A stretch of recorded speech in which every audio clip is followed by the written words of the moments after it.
CNews, il est 7h11. On est en direct avec Brice Gageant. Bonjour, merci d'être avec nous. Vous êtes policier, secrétaire départemental unité SGP Police Isère. Je voulais qu'on revienne évidemment sur ce qui s'est passé à Grenoble. 2 individus à scooter ont visé des policiers. Hier, en fin d'après-midi, le passager était armé d'une Kalachnikov chargée. Il portait un gilet pare-balles. Les policiers ont donc dû répliquer. Est-ce que vous pouvez nous raconter, nous dire ce que vous savez de ce qui s'est passé ?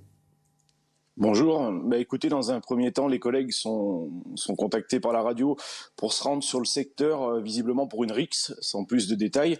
Le secteur étant difficilement accessible en véhicule, les fonctionnaires descendent à pied, posent leur véhicule à proximité immédiate et quadrillent le secteur. C'est à l'occasion de ce quadrillage du secteur pour tenter de repérer éventuellement cette rixe qu'un scooter déboule sur eux avec 2 individus monté dessus.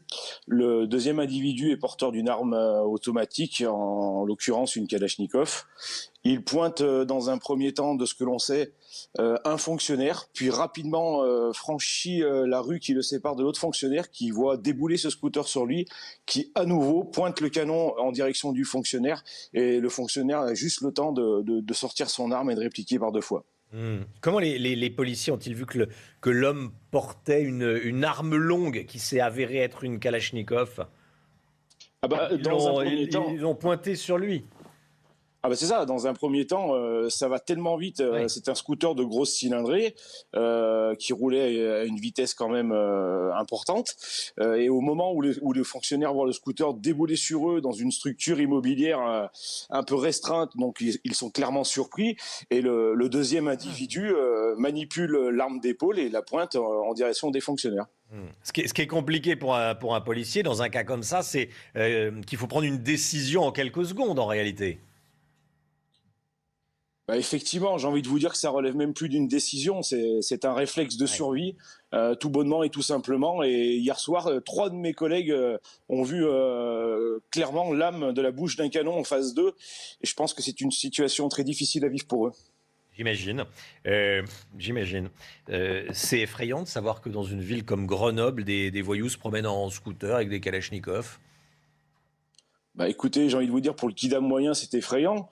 Nous, ce que l'on voit, c'est que la semaine dernière, nous avons eu un homicide. Dans la foulée, une tentative d'homicide.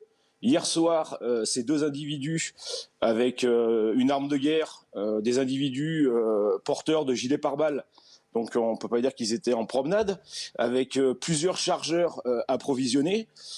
Et dans la foulée, parce que effectivement, je ne sais pas si vous l'avez suivi, dans la foulée, dans la nuit, nous avons eu à nouveau des tirs sur un individu blessé par balle.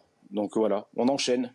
Et on enchaîne. Qu'est-ce que dit la mairie de ce qui se passe là ? Est-ce que la mairie de Grenoble a pris conscience de la réalité du risque et de la réalité de la ville ?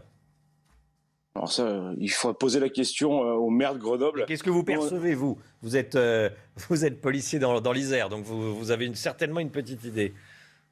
Mais nous, ce que l'on perçoit de la mairie, j'en sais rien. Par contre, ce que l'on perçoit, c'est que la violence monte crescendo.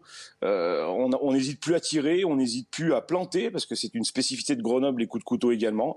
Donc c'est récurrent. Et hier, clairement, je pense que mes collègues ont empêché un carnage, parce que équipés comme ils étaient, ces individus allaient certainement faire un carnage à une heure de pointe. La circulation était dense. On est à 50 mètres du plus gros cinéma de Grenoble.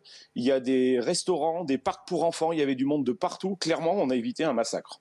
Des policiers qui ont réussi à éviter un carnage, un massacre à Grenoble. Merci beaucoup Brice Gageant. Merci d'avoir été en direct avec nous ce matin dans la matinale CNews. Bonne journée à vous.